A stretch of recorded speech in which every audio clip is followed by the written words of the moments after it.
Hello friends, welcome to Joshna medical education.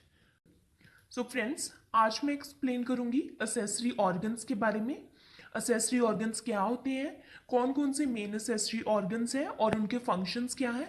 And accessory organ क्या होते हैं? An organ that helps with digestion but is not part of the digestive system. ये organ digestive system का part नहीं होते, means ये elementary track या alimentary canal में नहीं आते। ये साइड ऑर्गन्स होते हैं बट ये डाइजेशन में हेल्प करते हैं। सो लेट्स सी ये डाइजेशन में कैसे हेल्प करते हैं। Accessory organs add secretions and enzymes that break down food into nutrients. Accessory organs secretions और enzymes को छोड़ते हैं, मीन्स ये कुछ सिक्रीट करते हैं और कुछ एंजाइम सिक्रीट करते हैं जो कि क्या करते हैं, फूड को न्यूट्रिएंट्स में ब्रेक डाउन करते हैं, मतलब फूड को न्यूट्रिएंट्स में कन्वर्ट करते हैं या फूड को न्यूट्रिएंट्स में तोड़ते हैं। सो न्यूट्रिएंट्स क्या होते हैं?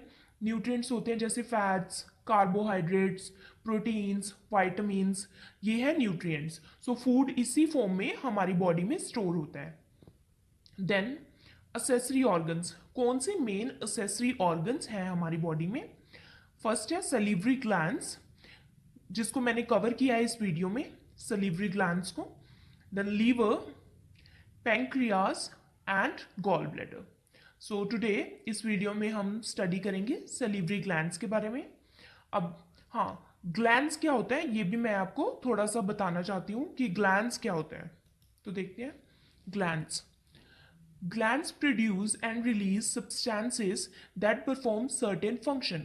Glands क्या करते हैं? कुछ substances को release करते हैं जो कि कुछ certain functions हमारी body में perform करते हैं। दो टाइप की ग्लैंड्स होते हैं, endocrine glands and exocrine glands. Glands हमारी पूरी बॉडी में होते हैं। एंडोक्राइन ग्लैंड्स क्या होते हैं? फर्स्ट एंडोक्राइन ग्लैंड्स वो होते हैं जो कि हॉर्मोन्स बनाते हैं, which make hormones and release them directly into your blood stream.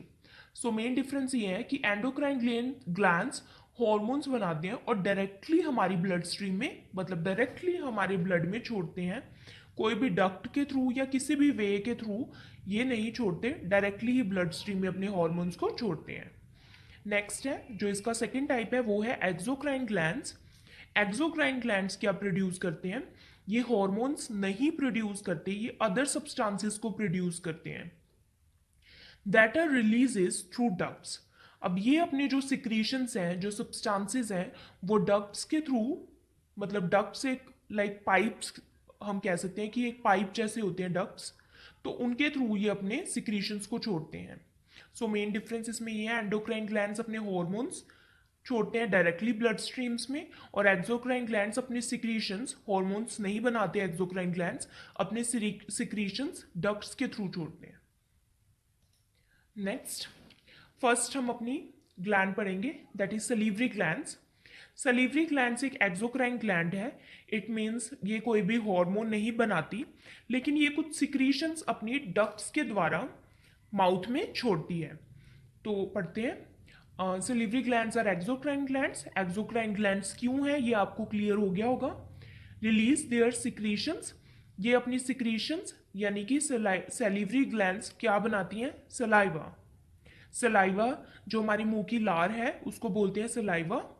तो ये अपना जो एक्सोक्राइन ग्लैंड्स है और ये सलाइवा बनाती हैं जो कि into the ducts that lead to mouth, ये अपनी सिक्रीशन डक्ट्स में छोड़ती हैं और वो डक्ट्स कहाँ जाती है? माउथ में सीधा। क्लियर? देन आता है, इसके 3 पेयर्स होते हैं सलाइवरी ग्लैंड्स के।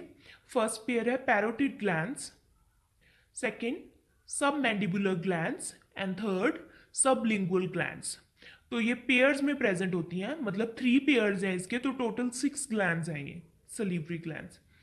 वैसे तो बहुत सारी ग्लैंड्स हमारे माउथ में होती है, लेकिन ये 3 जो है मेन है। सो ये मेन ग्लैंड्स है।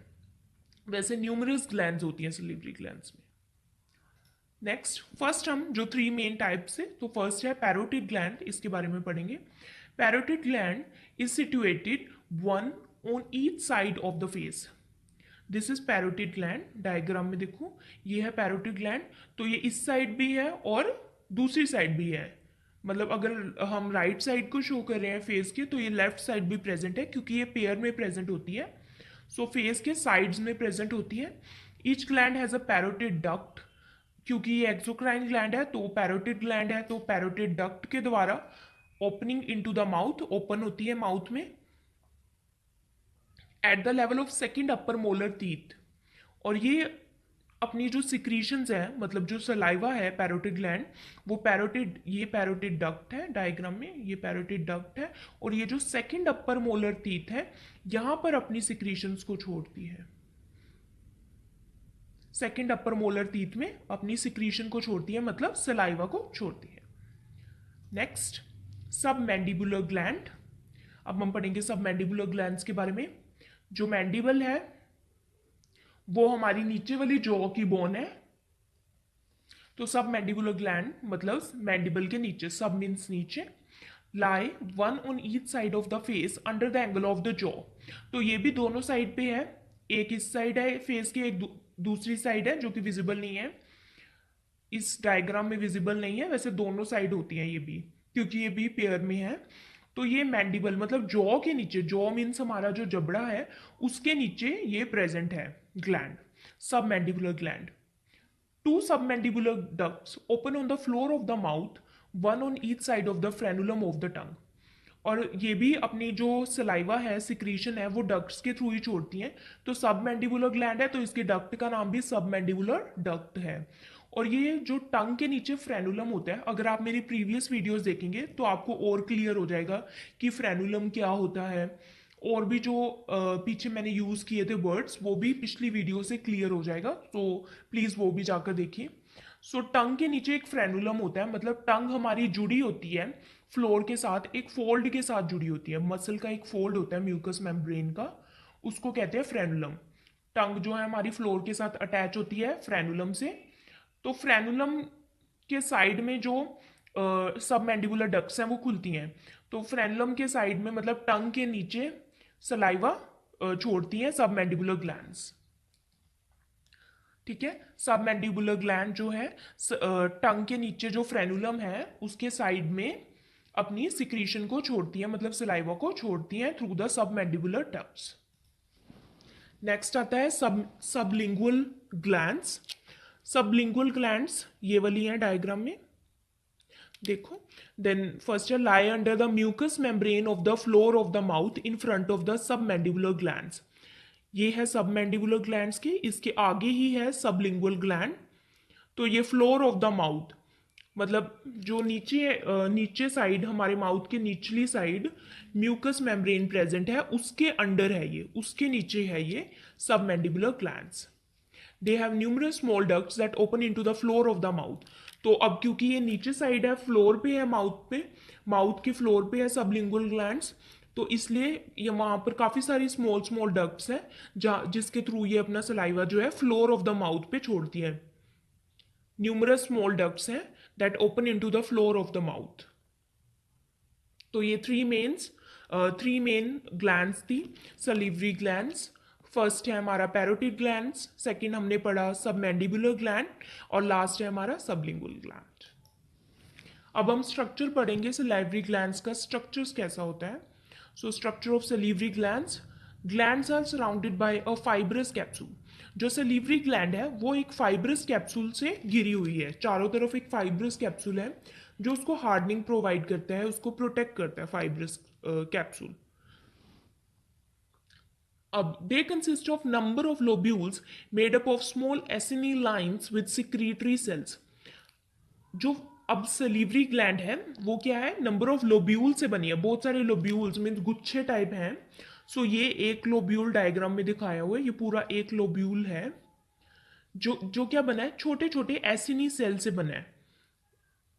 जहां जहां कर्सर जा रहा है वहां देखिए, ये छोटे छोटे ये पूरे एसिनी सेल्स हैं, लाइंस विथ सिक्रेटरी सेल्स, और ये है सिक्रेटरी सेल से लाइनिंग है, मतलब साइड्स में क्या है, इनके सिक्रेटरी सेल्स हैं जो कि सिक्रीट करते हैं सलाइवा को।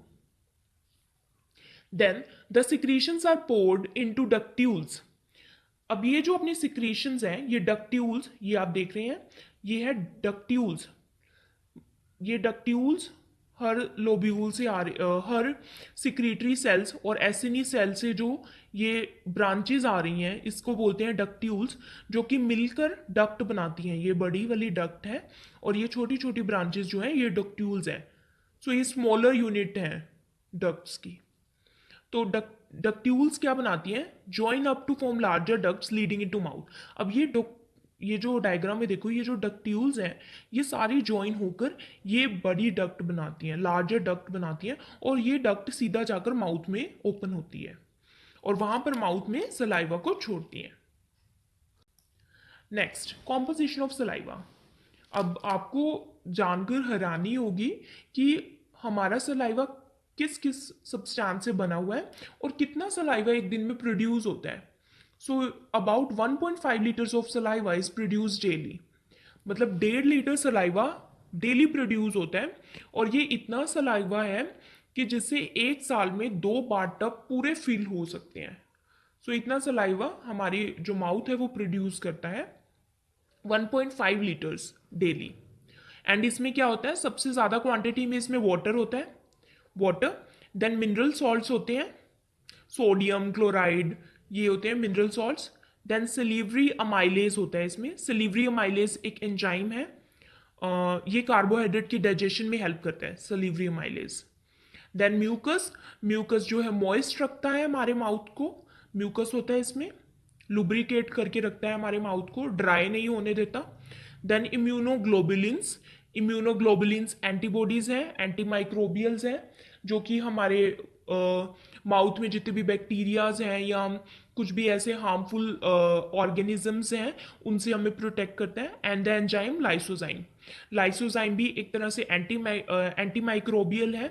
अगर हमारे माउथ में कोई ऑर्गेनिज्म ऐसा एंटर हो जाता है जो हार्मफुल है हमारे माउथ के लिए, तो लाइसोजाइम का क्या काम है कि बैक्टीरिया की सेल वॉल को ये डाइजेस्ट कर लेता है। मतलब जो बैक्टीरिया है उसकी दीवार को तोड़ देता है, उसकी आउटर जो सेल वॉल है उसको ही खत्म कर देता है, जिससे सेल की डेथ, बैक्टीरियल सेल की डेथ हो जाती है, बैक्टीरिया की डेथ हो जाती है। सो इम्यूनोग्लोबुलिन्स एंड एंजाइम लाइसोजाइम ये हमारी बॉडी को प्रोटेक्ट करते हैं from the micro organisms. So this is about the composition of saliva. ये थी कॉम्पोजिशन सलाइवा की, मतलब सलाइवा किन किन सब्सटेंसेस से मिलकर बना है। नेक्स्ट है फंक्शंस ऑफ सलाइवा। फर्स्ट है it helps in the digestion of carbohydrates. Saliva में सलीवरी अमाइलेज प्रेजेंट होता है जो कि एक डाइजेस्टिव एंजाइम है। तो वो एंजाइम क्या करता है, जो कॉम्प्लेक्स कार्बोहाइड्रेट्स हैं जैसे कि पॉलीसेक्राइड्स, कॉम्प्लेक्स कार्बोहाइड्रेट्स पॉलीसेक्राइड्स की फॉर्म में होते हैं, तो उनको डाइजेस्ट करता है, जैसे कि शुगर, स्टार्च, तो उसको डाइजेस्ट करता है और उसको डाइजेस्ट करके in the form of simple form में उसको कन्वर्ट कर देता है, सिंपल फॉर्म में चेंज कर देता है। जैसे पॉलीसेक्राइड चेंज हो जाते हैं डाइसेक्राइड्स में एंड देन मोनोसेक्राइड्स में। सेकेंड है लुब्रिकेट्स द फूड। सलाइवा क्या करता है, हमारे फूड को लुब्रिकेट करता है, मतलब फूड को मॉइस्ट करता है, गीला करता है फूड को। फूड सबसे पहले हमारे माउथ में आता है, तो फूड जो है फूड हमारा मॉइस्ट हो जाता है सलाइवा से, वो उसके साथ मिक्स हो जाता है सलाइवा के साथ और फिर वो एक फॉर्म में कन्वर्ट हो जाता है, उसको बोलते हैं बोलस। बोलस की फॉर्म में फूड कन्वर्ट हो जाता है और वो बोलस फिर हम स्वेलो कर सकते हैं, मीन्स निगल लेते हैं। फूड को हम ऐसे नहीं निगल सकते जब तक कि वो सलाइवा के साथ मिक्स नहीं होता। जब वो सलाइवा के साथ मिक्स हो जाता है तब वो बॉलस फॉर्म में, एक बॉल की फॉर्म में बन जाता है, उस बॉलस फॉर्म को हम निगल सकते हैं, वो रेडी फॉर स्वेलोइंग होता है। Then cleaning and lubricating the mouth. Saliva इतना प्रोड्यूस होता है हमारे माउथ में कि वो हमारे मुंह को पूरा, जो माउथ को पूरा है, क्लीन कर देता है। अब क्लीन करता है और प्लस जो भी हमारे माइक्रो ऑर्गेनिजम्स हैं उनसे भी लड़ता है, तो ये हमारे माउथ में क्लीनिंग का भी काम करता है। सो इतना एडिक्वेट फ्लो हमारे माउथ में सलाइवा का बनता है कि वो माउथ को क्लीन भी करता है प्लस लुब्रिकेट भी करता है। लुब्रिकेट का क्या मतलब है कि वो माउथ को ड्राई नहीं होने देता, मॉइस्ट रखता है, एक तरह से मॉइस्चर प्रोवाइड करता है, जिससे क्या रहता है हमारा माउथ सॉफ्ट हो जाता है। और इसका एक और बेनिफिट भी है कि जब भी हम कोई फूड खाते हैं, कोई ऐसा रफ फूड खा लिया, स्ट्रॉन्ग फूड खा लिया, तो हमारे माउथ को कोई भी नुकसान नहीं होता, कोई भी स्क्रैच नहीं पड़ता, क्योंकि जो माउथ है हमारा ऑलरेडी मॉइस्ट होता है सलाइवा की वजह से। नेक्स्ट है it helps in killing the micro organisms. अब जो सलाइवा है वो माइक्रो ऑर्गेनिजम्स को कैसे मारता है, हमने पहले कॉम्पोजिशन में पढ़ा है कि सलाइवा में इम्यूनोग्लोबुलिन्स होते हैं और लाइसोजाइम्स होते हैं। ये दोनों हमारे माउथ में जो माइक्रो ऑर्गेनिजम्स हैं उनसे प्रोटेक्ट करते हैं। लास्ट है टेस्ट। टेस्ट में कैसे, जब भी फूड हम अपने मुंह में लेते हैं तो वो सलाइवा के साथ मिक्स हो जाता है। सलाइवा के साथ मिक्स होने के बाद ही वो हमारे टेस्ट बर्ड्स को एक्टिवेट करता है। सो सलाइवा में ऐसे केमिकल्स हैं जो कि केमिकल सब्सटेंसेस हैं जो कि हमारे टेस्ट बर्ड्स को स्टिमुलेट करते हैं। उसके बाद ही हमें सेंस ऑफ टेस्ट आता है, तभी हम फूड को टेस्ट कर पाते हैं। अगर सलाइवा नहीं होता तो हम अपने फूड को टेस्ट नहीं कर सकते थे। नेक्स्ट है secretion of saliva, control by autonomic nervous system. जो सलाइवा की सिक्रीशन है वो ऑटोनोमिक नर्वस सिस्टम कंट्रोल करता है। सो ऑटोनोमिक नर्वस सिस्टम ये हम डिटेल में आगे पढ़ेंगे कि क्या होता है। देन है reflex secretion occur when there is food in the mouth. अब जब भी हम फूड अपने माउथ में लेते हैं तो रिफ्लेक्स सिक्रीशन होता है, मतलब अपने आप से ही ऑटोनोमिक नर्वस सिस्टम के थ्रू सलाइवा जो है सिक्रीट होना स्टार्ट हो जाता है। और इसके अलावा जब हमें साइट ऑफ स्मेल, मतलब अगर हमें देख लें फूड को, कहीं पड़ा हुआ फूड लाइक यम्मी सा फूड पड़ा हुआ है, तो भी हम देख कर भी हमारे माउथ में सलाइवा सिक्रीट होने लग जाता है। स्मेल से भी अगर हमें स्मेल आ रही, अच्छी सी स्मेल आ रही है फूड की बनते हुए, तो भी हमारे मुंह में सलाइवा सिक्रीट होने लग जाता है। And even thinking about the food, अगर हम सोच भी रहे हैं अच्छे फूड के बारे में, तो भी हमारे मुंह में सलाइवा सिक्रीट हो जाता है। So this is because of the autonomic nervous system की वजह से होता है ये। Thank you for watching my video. अगर आपको ये पसंद आई हो so please like, subscribe and share my channel. Thank you so much.